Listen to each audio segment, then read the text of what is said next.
Hey, Coach Elliott. This is David Hood with TigerNet.com. Coach Swinney was saying last night that this team has been so much fun to coach through these first few practices. There's just been an energy out there. From your standpoint, what are you seeing from these guys? What is making them so much fun to coach, and what is the cause of all of that energy? I think you're just seeing a ton of enthusiasm. You got an influx of young guys that are eager to get an opportunity. And I think what's all taking place, over the last several months, with guys, they were here practicing in spring ball. The next thing football's done, for the spring. They're home. They're not able to be in the environment they're used to. I think it put football in perspective, and they're just happy to be back in a routine. So I just think it's just a lot of energy, but just a genuine appreciation to get to do what you love. So just the combination of the older guys getting back in a routine and the influx of young guys and their energy. So they're just focusing on the moment. I think everything that we've been through individually, as a country, as a program, has really, kind of make it a one-day mentality. I think everybody's just appreciative of the day, and so they go out and they just exhaust the moment. That's what I'm seeing, just a ton of energy and excitement and appreciation for each other, appreciation for the game of football, and appreciation for an opportunity to get back to doing what they love to do.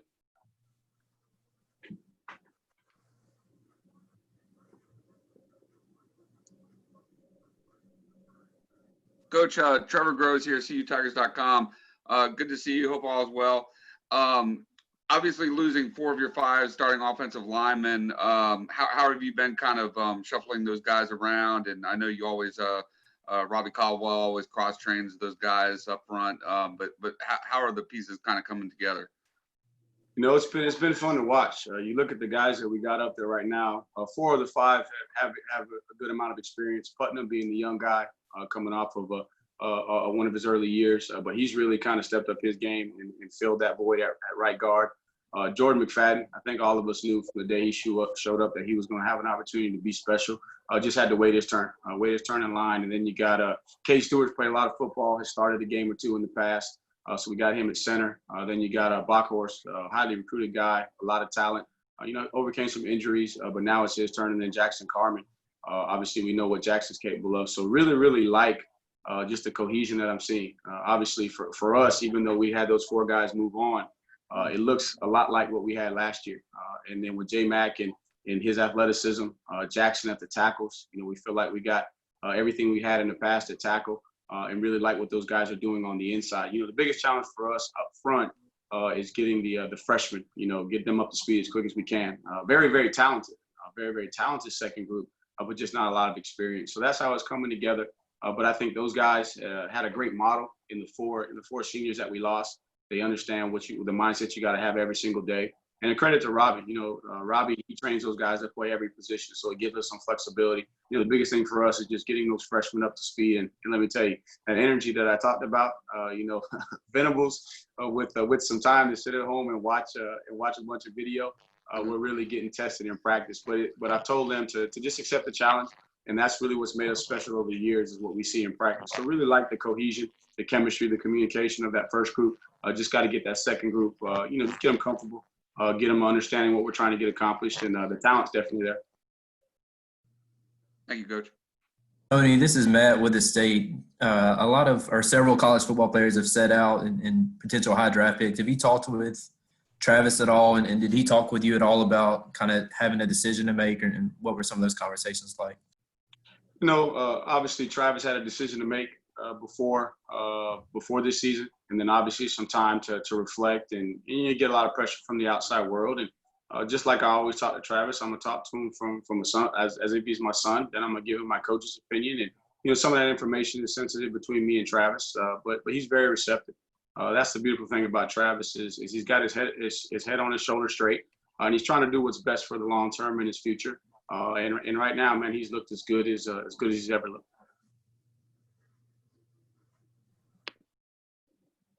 Hey, Coach Elliott, it's Anna Hickey with Clemson 24/7. Are Joe and Frank back in practice? And if so, how have they looked? And if not, how have the younger guys looked, specifically EJ and Joe?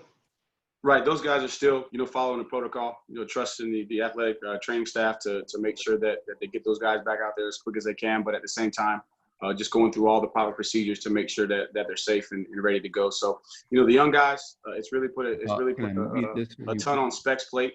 He's a guy that we knew had a ton of talent, but now he's having to play multiple positions. You see his athleticism, you see his change of direction. Playing 3 positions at one time throughout the course of practice, can be challenging, but he's accepting the challenge. Athletically, he's moving around well. So I think we know what we got in Spec, and that's given EJ an opportunity to move up. I think that we hit a home run with EJ, very similar to J. Ross. So this has really been good for him. Just have to continue to grind away on the playbook, understanding, not just what we're doing, but why we're doing it and how we're doing it, the details of what we're doing. And then Joe, I think the other guys have already kind of described him. I think the one thing you could say about him is he's freakish. Still has a lot to learn, but really, really pleased with the athleticism and the ability of these guys. Now it's just getting these guys through, through the hard days of camp where they're continuing to be stressed mentally and physically, and then polish them up as we get closer to the start of the season. Hey, Coach, it's David Hood again. Everybody loves to fall in love with that 5-star running back, whoever it is. This year it's DeMarcus Bowman. We know if he's going to play for you, he's got to learn to block. Right. How has he progressed? How has he looked to you? And, just based off of your limited view of him so far, how do you see him fitting in this season? DeMarcus is as advertised, running with the ball. He's got the juice in his legs. He can really, really go. The big thing for DeMarcus is if you go back and you watch him in high school and you understand the program that he came from, it's a kind of a totally different, philosophy. They were huddled, slow pace. The quarterback ran to the sideline. So the biggest challenge for him right now is just get adjusted to the communication of the play call. But he understands football. He's got a great understanding of football. Again, the first couple of days we're in shorts, so we're just now getting to the pads, and we're still continuing to install. So I'll be able to answer that question, later on in terms of how he looks in terms of his pass protection. But right now, watching him run around, he's everything is advertised in terms of his speed and his natural ability to run. Now it's just a function of me doing, my best coaching job of helping him understand, the terminology, the language, because I know he understands football. He'll understand once he knows what the protection call means. He'll understand how the protection call, but when you're putting in 2 and 3 different protections of practice and he's trying to figure out how to communicate, from a signal process as opposed to a huddle process, it's a little bit of a challenge.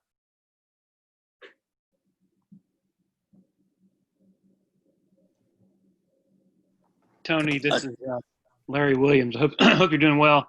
This might be kind of a premature question, but where is DJ right now sort of compared to Trevor at the same point of his early point of his career? That's a tough question, but he's cut from the same cloth. You're seeing that they share that same poise, the demeanor, the command. Nothing is overwhelming. I think that they're similar from a protection standpoint. They both have good foundations. They understand it. So I'd say they're very similar at the same age, but it's because they got those same qualities. They were very well coached coming out of high school. Nothing rattles them. They got the big arms. They can make throws. As we go through, we didn't get to finish spring. So there's going to be some install. That DJ hasn't quite seen that we're going to get to later in camp and see how he handles that. But so far with 5 days of install in, repeating a lot of the things that we did in the spring, he's got pretty good command of it. Tony, what's your message been to the players and specifically your running backs as there's so much up in the air about the season and trying to help those guys through the physical and mental hurdles and I guess trying to see where everything is? Right. The biggest message is control the controllables. You got so much outside noise. You need to simplify your life, quiet the noise, focus on what you can control. And what you can control is what you do today. Your attitude, focusing on the things that really matter, not letting people, as Coach Swinney would say, walk through your mind with their dirty feet. So you got to do a good job of simplifying, cutting out the noise.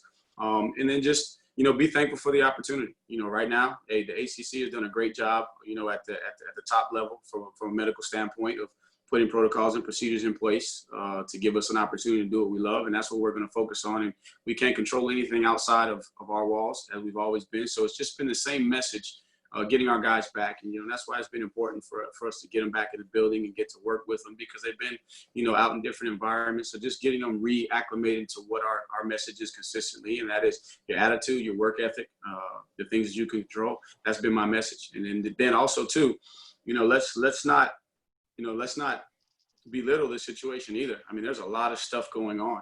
I know I've been dealing with the issues of what's going on in society, and I've had to have, conversations with people that I trust just to be able to talk through some things. So, don't try to be too manly to deal with yourself, but there's a proper place and a proper time. When we step on the football field, man, that's our place of peace. Let's focus on that. And then when we step off the football field, if there's issues that are going on that you're trying to answer some of those questions and you can't shut it off, well, let's talk to some people. Let's have some communication and some conversation because there is a lot of stress and strain on everybody, not just the players, but everybody right now.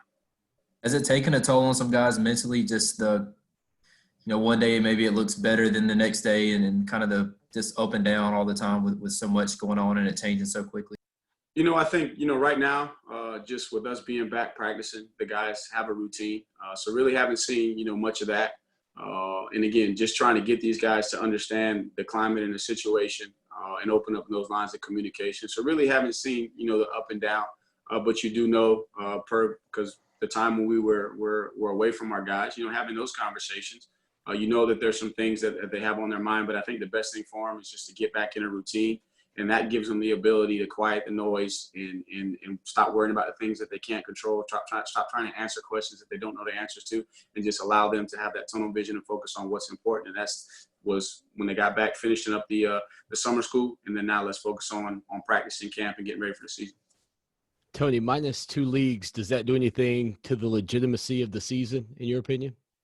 I don't know the answer to that question. My heart really goes out to the players in those 2 leagues. Man, they've worked really, really hard to get to this point, and I'm not educated enough, and I understand that the presidents have made some difficult decisions, and but your heart goes out to them. But I don't know the answer to that. All I know is the ACC has done a great job of being a leader during this time and setting protocols in place from a medical standpoint to give us the security to come in here and work every single day, and then our staff here has done a great job in terms of making this environment a safe environment for us to come to work every single day. And that's what I'm focusing on.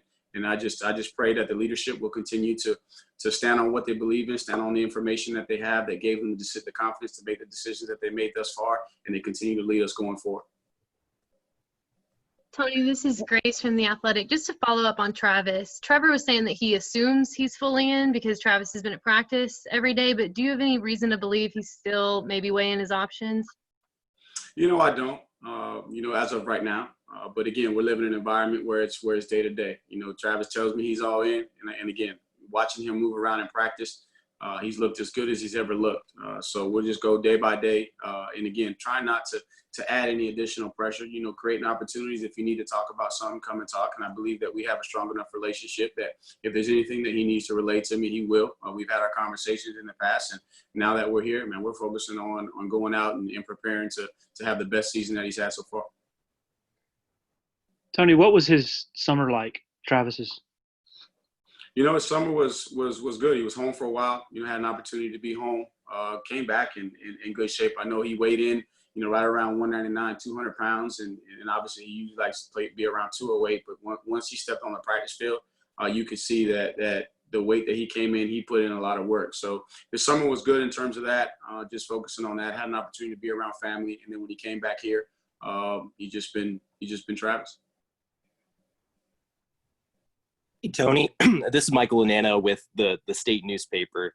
In your time with Trevor, obviously we've seen him really emerge as a major voice in college football in recent weeks. In your time with him, how have you seen his voice develop? How have you seen his leadership skills develop? And, has he always been this vocal? Does it surprise you to see him at the forefront the way he is right now?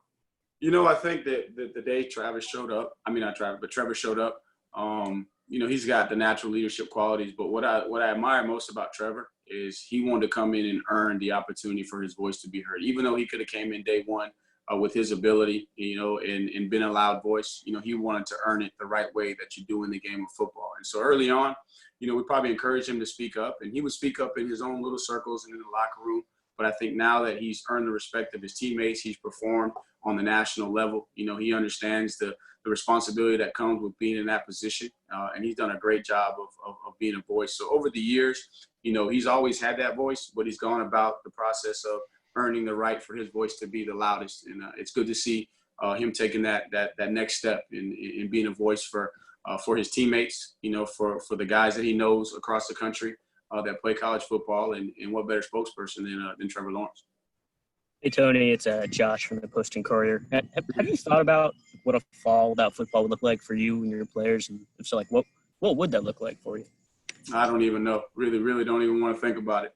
Like I said, man, just proud of the ACC, for the leadership that they provided us, giving us an opportunity to get back in and go work and prepare for the season to start on the 12th. So really haven't thought about it. Don't want to think about it.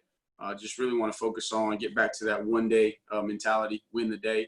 It's a one-game season, like it's always been around here. Every game matters, and that's been my focus, really. Because again, that's what we're trying to challenge these young men. I don't know the answer to that question, so I'm not going to spend time, trying to figure out the answer to that question. What I do know in front of me is that right now we got an opportunity to come in every single day and practice and prepare for the season, and that's what I want to focus on. Hey, Tony, Can you give an update on Blake Vinson and his health, I guess, with his knee? How is that looking? He's been battling back. Obviously, today was a big day, but happy that Coach Swinney, took the opportunity to do our annual bonding session. So it's to be determined still with him, still battling back, but we've only had a couple of days in pads, and I think that's really when you're going to see him. When we get into full pads, we have some live work, we'll really be able to get an evaluation. But with him, he's a guy that we're really counting on because he can play multiple positions. He snapped a little bit, he's played guard, he's played tackle. But so far he's looked solid. But again, he's still coming back. He's trying to get his wind underneath himself. He's trying to gain his confidence. So far he's where you expect him to be. And I think the next week's going to be big for him in terms of just the mental confidence and being able to push when we put the pads on and go live. Hey, Tony, it's Mark at WYFF. The team building session today, was that something you guys had always planned on doing today, or did that get moved up based on all the news that came out? And also, what did that look like this year? Hey, we never know when it's coming. That's Coach Swinney's. He handles the schedule. Today, we went out there. I was expecting to go to practice and really, dialed in on the practice script. Had my mind set on that. But I've never questioned Coach Swinney's ability to know the pulse of his team. Wouldn't say if I know Coach Swinney had to guess, wouldn't say that the news or anything determined that. He already had his mind set up on when he wanted to do it because he does a great job of thinking things out, planning everything. Just the way that he goes about his process is very meticulous. So, it's always awesome too. It's always more authentic and genuine when you don't know it's coming. So it's good. And I think over the years he's learned you probably don't want to tell the staff when it's coming because somebody might leak it to the players. And the last thing you want is for the players to know before it comes. Tony, it sounds like Walker Parks has the right mentality, but how is he on processing things so far? I guess at this early juncture. I guess the biggest way I could describe that is I don't notice him in practice. So when you're a left tackle, and it's kind of like Mitch, when you're not noticed, man, you're doing your job well. So obviously he processed it well, and I think he understands. He's able to understand the big picture and get the nuances. So far I've been impressed. We haven't called his name much because he's doing what he's supposed to do. So definitely has the right demeanor. Has the right ability to learn. Now we just got to get him up to speed with everything that we're doing, and then see how he responds when the bullets start flying live. Tony, we haven't talked to you since the spring, I don't think. What was this summer like with everything going on, with the protests and everything going on in the country? And what did you think of some of the criticism Dabo received for his handling of some things? It's unfair and unfortunate for Coach that people that don't know him can have an opinion and then have a platform to voice their opinion. But I think that everybody around Coach Swinney that has a relationship knows that he's not anything that they were trying to portray him to be. He's one of the most genuine people that you're ever going to meet. He's like a father to me. A lot of the things the things that I've instilled in my family, I've gotten from him. He truly values every person. He looks for the good in everybody. And he has his own special way of accentuating that good in everybody. You look at what the program's been able to do in terms of changing college football. So I don't believe that's possible if the person is what they were trying to say he is. I mean, the only way that's possible is for him to be who he is, and that's just a genuine person, that stands upon his faith. Didn't do anything wrong, and he's never tried to please everybody. He's just been himself, and that's what makes him special. It's unfortunate that people would take an opportunity, but we understand as a program, we understand as an individual, with success comes scrutiny. He talks about that all the time, and we understand that it's all about perspective. And for us, the perspective is that we must be doing something right. Right, our program must be making a difference, making a change if it's going to be attacked that way. So on the surface, you have some frustration because somebody that you love, somebody that you care about is being attacked, and his character is being attacked, which is not true. It's not warranted. But you understand the context and the climate that we're in. So it was pretty challenging, and then the other issues that are going on in society, some of those things, directly impact me, directly impact my family. And so it was a tough time, but I tell you what, I was built off of adversity in my life. Those who know my story understand that that's how I became the person that I am, is being able to turn a negative into a positive. And so as I processed the information, as I went through my my protocol that I have individually for dealing with adversity, man, I was able to come out stronger. I was able to come out better. I was able to come out with a greater appreciation for myself, for my family, for these players, for these coaches, for all people. And then also kind of re-energize me to continue to do what I'm doing. And that's helping these young men, develop, through adversity, through the game of football, so they can be the best version of themselves. So started out troubling and trying, but my life verse is in the book of James, and it talks about responding to adversity. And so it was a great opportunity for me to grow as a man. And thus, I believe it's going to help me be a better coach, a better father, and a better husband going forward. How proud are you of Darian Rencher? You just now talked about trying to make an impact in young men's lives and what Dabo does, but I watched Darian last night, so poised, very mature. How proud are you of him and kind of the stance that he's taken and the leadership that he's shown? Extremely proud of Darian, and I wouldn't try to take any credit for the young man that he is. I mean, his parents and all those that have been in his life have done a great job of instilling the right principles and values in that young man, and I'm just happy to go alongside him. And I tell you what, and I probably said this before, man, he puts pressure on me to be the best version of myself, because I know I got a young man that's in there watching, my leadership, and he's in a position of leadership. And I've told him for several years, I said, Wrench, man, your biggest contribution, man, it's on the way. So just stay the course, man. You have the qualities, and don't think that just because you may not have the stats, you may not have the on the field play, that you can't be a powerful leader for this team. And he's really embraced that role. And now he's starting to understand the responsibility that he has because of his gifts. That's part of his gifting. So it's just so awesome to see a young man realize his gift, accept his gift, and then go out and walk in his gift. And it's just so awesome. And he's providing so much leadership, not just for our team, but he's providing leadership for all college football players around the country. How about Braden Galloway? We saw glimpses of him in the postseason, and with the youth at receiver that you have, can he make a positive impact maybe at receiver or just at tight end? How do you guys see him being used this year? Right. I'm excited about getting him back. And as we've had our discussions on offense, just kind of planning and putting together our install, the original identity of this offense, that position right there was the pivotal piece. And if you go back and you look at your Dwayne Allens and your B Fords and Seconder, those kind of guys, now you have, that combination of size and speed. So I think you're able to pick up just some of the elements that may have been shifted to some of the receiver responsibilities. Renfro, made a living in the weak side slot, but prior to Renfro, that was the tight end that was creating that matchup advantage. So I'm excited about the skill set. He looks great, man. He's moving well. Still's going to have to continue to develop in the run game because again, that's what gives us our flexibility to go from spread sets to two back sets without changing personnel. But really excited about him. And then as we go forward, we understand that this year right here is going to be all hands on deck. Everybody's going to have to absorb their role and then maybe be ready to step into another role. Depending upon how things go going forward. So we got to have a plan for a plan. So I'm excited for him just to get back the core part of our offense with the tight end involvement, and then also his skill set, like you said, is going to give us some flexibility moving forward if we need it. Hey, Tony, would you think there's a role for a players association in college football? I think that that's a question I don't have enough information on outside of our walls, but I know right here, we support our players, and they have a tremendous voice within our program. As Coach Swinney said, this is a player-driven program, so everything we do is about the players. We provide a ton of opportunity for them to communicate, and we take their communication and we use it to help make the program better. So definitely think that within college football, the voices of the players, have to be heard. But I know here at Clemson, I'm confident and really proud of how we incorporate the development of our players within the program. Coach Swinney really raved about the spring that Cornell Powell had. With Frank and Joseph out, have you seen him kind of pick up where he left off?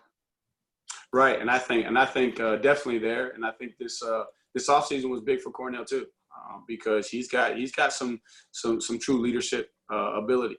But again, not every leader recognizes their gifting, right? They don't recognize the ability that they have, and that's something I've always been challenging him on. But with everything that went on and his involvement in the things that took place here in the community, has really, really propelled him. So he was able to pick up that momentum, and now this is an opportunity for him to go out there and be a leader. Was really looking forward to the competition battle between him and Frank there early on. But even without that, he's pushing himself. He's taking advantage of his opportunities. So, I'm really proud of Cornell, because he's a guy that's been through a lot. He made a decision, a while back to stick it out, tough it out.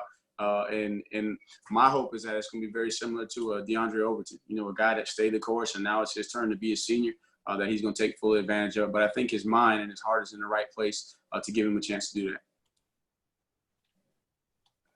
Tony, what specifically have you seen out of EJ, I guess, in his sort of elevated role over the first 4 practices? That was EJ Williams? Yes. Yeah. Fast, great change of direction, can make the acrobatic catch. So the biggest thing there is just got to be consistent with a lot of the things that we're doing, and really, really excited about Grisham, and his opportunity to teach those guys, because I think he's got a skill set and a demeanor about him that's a little bit different than Jeff. And Jeff did an unbelievable job. We all know that. We wouldn't be wide receiver U without Jeff, but I think Grish brings a little bit of a different aspect to it, and he's really been taken on to the coaching. So you're starting to see his technique improve. But the biggest thing with EJ is just the athleticism, the speed, the change of direction, and the ability to go make the acrobatic catch, a lot like Ross. How is Grisham different from Coach Scott specifically? Grisham played at the highest level. So he actually played, and that's one thing that I wasn't fortunate enough to do. But he played at the highest level. He's got a slots mentality. An underdog mentality. So he's always had to rely, heavily on technique. So that's probably the biggest difference. I would say right there is he's just a very, very technical guy, and he's hungry. He's got a lot of energy. Because it's his first opportunity, very, very passionate. So the guys are really taken to that. So I'd probably say the biggest thing is just he's a technique freak. That these guys are really absorbing all that information and trying to transfer it from the things that they're doing individually into the team segments. Take a couple more for Coach. Hey, Tony, Anna again. What have you seen from Kobe Case so far? Right. Kobe, I tell you what, knock on wood, I just keep getting lucky down in them small country towns, finding one of those kind of under the radar kind of guys. But if you watch, when you guys get a chance to see Kobe, you'll see that for a big guy, he's not your typical big guy. Man, he's very light on his feet, has the ability to make all the cuts.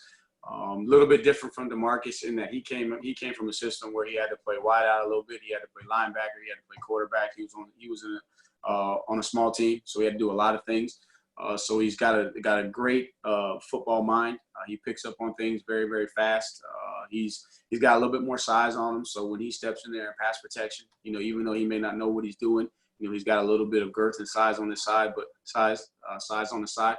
But really been impressed, just his demeanor. He's very quiet, but when he gets on the practice field, man, the kid loves to play. He loves to practice. He loves to prepare. He's got a very, very focused demeanor. So really, really pleased so far with what I've seen out of Kobe. DJ was listed at 245 pounds at Who's the that? weigh-in. DJ was listed at 245 pounds at the weigh-in the other night.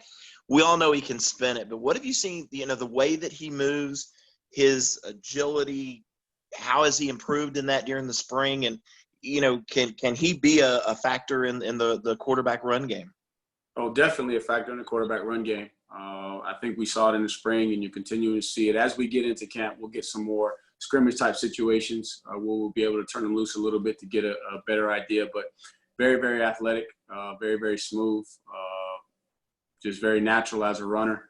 So he's got the skill set. You know, it's just a function of being able to get to that point of our install to where we put some of those design quarterback runs. But I mean, he looks good. He doesn't look, I mean, he's 245 pounds, but he doesn't look like he's 245 pounds. But when he takes off and if he wants to drop that shoulder, you'll know he's 245 pounds. So probably if I had to compare him, probably more like a Taj, you know, where Taj was a really good runner and thrower for us. He's probably more of that kind of runner, you know, as opposed to Deshaun and Trevor and Kelly, more of your zone read guys. He would be a guy that can put his foot in the ground and square his pads up and go get some yards in the tough situations if you need him to.